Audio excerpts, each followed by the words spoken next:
Ukajiuliza, Yesu akikuja leo naenda? Mimi mwimbaji, Yesu akikuja leo naenda?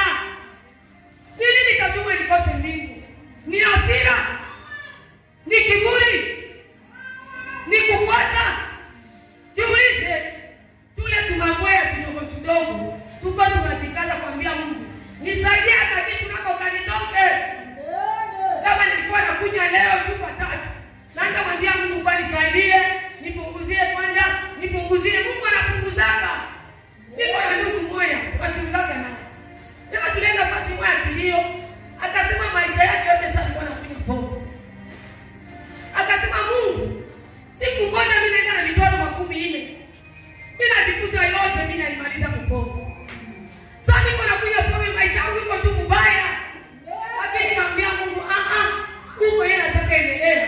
Ndakufa. Nisaidie Baba, nilikuwa nakunywa gazie, nianze kunywa 2. Bila wanaomba kwa Mungu akamsaidia. Hapo anakunywa 2 tu. Ingine siku akasema, "Baba, Baba, mimi napenda na yote niache." Na wale ndugu aliacha. Kupitia nani? Maombi tu. Kile tunaomba kwa Mungu na Mungu anatusaidia. Ukiona kama wao kwa mazuka mbovu, wao na bomola hivi, na bomola hivi. Ambia Mungu, nisaidie. Nitoshe kwingi tu. Siku moja nisikose mbingu kwa ajili ya kitu. Dini anafanya kitu. Basi msomaji tatusomea.